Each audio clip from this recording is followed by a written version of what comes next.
Okay, first off, I really love the special. Can you guys speak to the fact that if you're a fan of musicals, this should be right up everyone's alley because I love that element to it.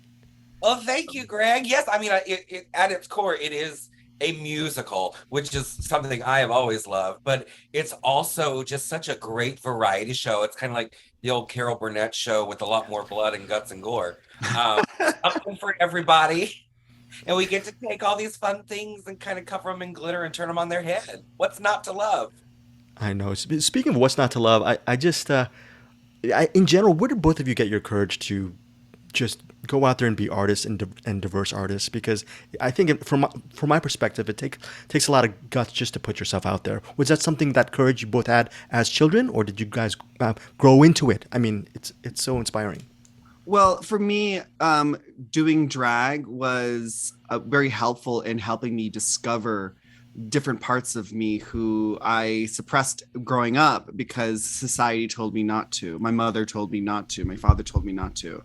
And it's crazy that putting on an outfit that you're not supposed to put on can make you feel things that you had never felt before and discover things about yourself. And Halloween is a great time to put on a costume and find those different parts of your psyche and your personality, and to get to be in a fantasy for one night.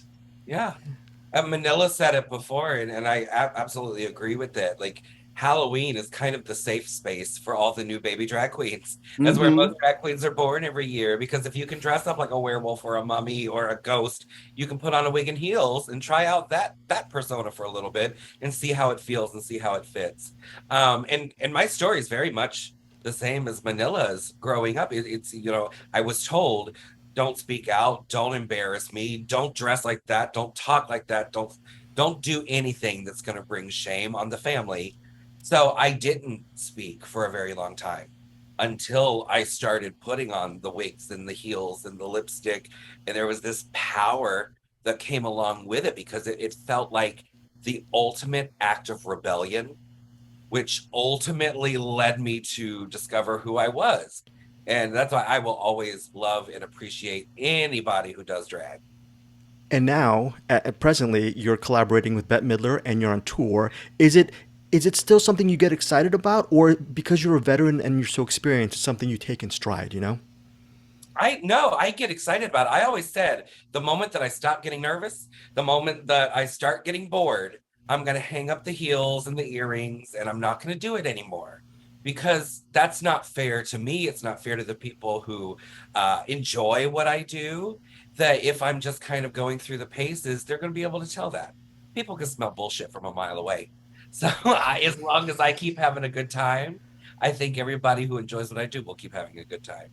Yeah, Yeah, and this is a great job. We have the Great job. best uniforms of anyone. yeah. When we have to put on our when other people have to put on their suit and tie or their apron, we get to put on sequin dresses. What a better what no other better job than this. And if we Yeah. want to wear a suit and tie or an apron, we can do that too. Heck yeah, I'm wearing a suit right now, and I'm gonna put an apron on and make myself some lunch later. Manila, my family's from QC, from Quezon City, and whenever we talk to fellow Filipinos, the first question you ask is, "When's the last time you went back?" And just in big picture, what's it like going back, or just in general? I apologize, you've answered this question a million times, but just having that support and inspiring so many people Well, from. I literally returned from the Philippines yesterday. I was staying in QC, so I was neighbors with your family. Yeah, going to the Philippines is great, especially after being on TV here in the States, and then finding that I have a lot of fans in the Philippines, and it's really nice to know that me just being myself on a reality TV show has impacted a lot of people and the way that they think about the LGBTQ community in another country. That's fantastic. I feel like there is progress being made here in the States, and I'm really excited for progress of our community in other countries like the Philippines. And before I leave, very quickly after this, I'm gonna watch Hocus Pocus 2. I have it right now on my iPad. Ooh, send me the link. I want to watch it Right? too. Yeah. What am I gonna expect, Ginger? What should I? It is everything that you would expect from the first movie, but done so beautifully. I might be biased, but I do think it's better than the first movie. I know how to Oh. say that. The ending made me cry. It is so beautifully done. It's such a full story, and it's something so new that I think everybody's going to really relate to it. Well, put on your waterproof mascara, honey, because we're watching I did Ginger not Minj and Hocus expect. Pocus I was too. boo-hooing and blubbering in the theater at the premiere, and I did not expect it. So I do want to warn people that you might want to grab some Kleenex. Thank you so much for your time. Really appreciate it.